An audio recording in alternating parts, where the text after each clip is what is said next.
Good morning, guys. Welcome back to Between the Ropes TV. Now, it's been a busy weekend's worth of boxing, hasn't it? Pro Bellum had their shows in Dubai. Obviously, we had the heaviest boxing match ever. And then, obviously, BT put, I suppose you could call it a show, largely with prospects, in fairness. But we'll get onto it all. If you are new here, hit the like button, hit the subscribe button, and we'll get straight in. So, Sonny Edwards is defended successfully his IBF Flyweight Title. Unanimous decision win over Mohammed Wasim. Now, the build-up to this got a little bit spicy than I think most people thought it would. I think a lot of people thought it would just be sort of a routine defence for Sonny. And I think, in fairness to the fight, it largely was. Wasim, he's got skills, no doubt about it.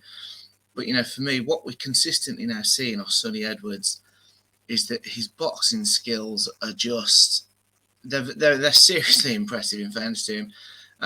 And we said on our interview yesterday with Tommy Frank how flyweight, super flyweight, there's a lot of attention being drawn to these divisions now, and they're becoming more interesting to the more casual fans as well, which is brilliant. And there's some huge fights for Sonny Edwards now. Obviously, the one that's being talked about is Julio Cesar Martinez in the unification. That's a huge fight. There's been a lot of back and forth on social media, YouTube, with Sonny and Eddie Hearn. But I think for Martinez and for Sonny Edwards, that's the fight to make now. So unification. And for me, personally, in the flyweight division, it probably is the two best there at the minute. Don't get me wrong, there's some serious contenders when you look around. But I would say that is the fight to be made. And I'm excited about it. Interesting to see how it would possibly work with, Matchroom, DAZN, Pro Bellum, and their new deal with obviously Eurosport and Discovery. But, if they want to make the fight, I'm sure they can make the fight, can't they? So that's the one that we've got to keep a lookout for. On this undercard, Regis Prograis got a 6-round TKO win over Tyrone McKenna. He had Prograis, it really was dominant. And massive, massive respect to Tyrone McKenna for staying in there when he was getting beaten. Disappointing, really and truthfully, to hear his corner at times telling Tyrone McKenna, was like, oh, brilliant. And it wasn't brilliant. The heart he showed was brilliant, but he was getting battered, was down. Progress showed his quality here. He showed why he is a world-level operator.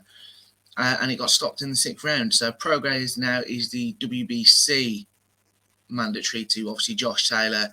A lot of talk if Josh Taylor's going to move up. I think we'll get an announcement on that soon, and I think he has to move up in reality. Or certainly if he doesn't, I think there'd be far too much pressure for a Jack Catterall rematch. So keep your eyes peeled for that one. Some big fights there. Don't forget, Progress and Taylor had an absolutely great fight. Was it 3 years ago? I think it was like October 2019. Great fight. So I wouldn't mind seeing that one again. Now we'll move on to the heaviest boxing match ever, Thor Bjornsson and Eddie Hall. Now, they've both won a World's Strongest Man title each. Both serious guys. And to be fair, I did a bit of research into this because we've not covered it too much on the channel. So I was sat yesterday doing some research, and they've both tailored their training to a boxing more style of camp. Obviously, they're dedicated trainers with the nature of their careers previously. But, they've took boxing seriously, and I think that's to be respected, firstly. But I can't help but feel it's another making almost a bit of a circus of boxing. So I'm not really the biggest fan of it. But, hey, it's drew a lot of eyes this week. It's had probably a lot more press than, for instance, Sonny Edwards defending his world title.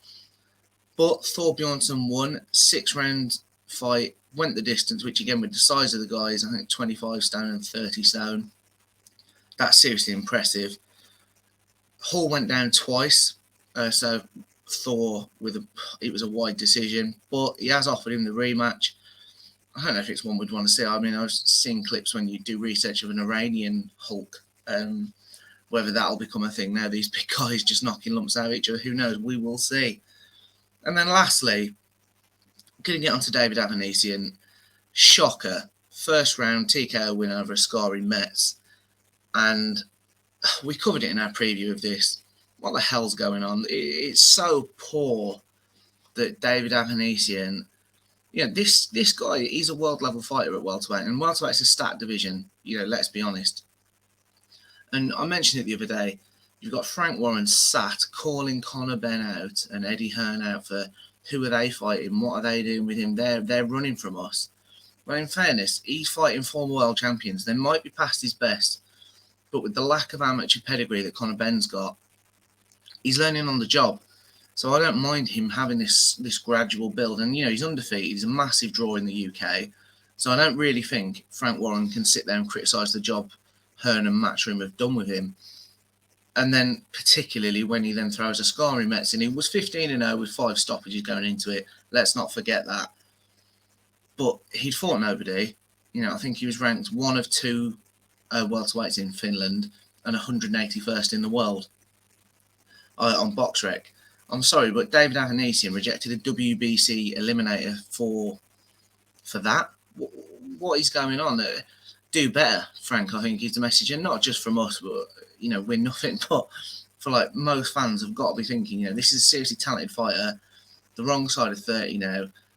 He's got to be in these big fights. Otherwise, is it going to be a case of, oh dear, the boat's been missed? I don't know. Predictably won another stoppage, get his KO ratio, keeping that high.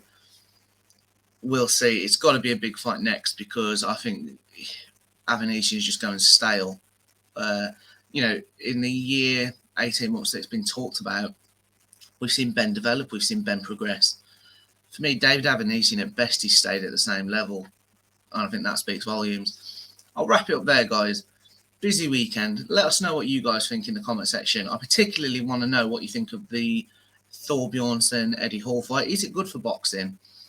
Also, Avanesyan, guys, talk to me about that. So, yeah, join us on the next one.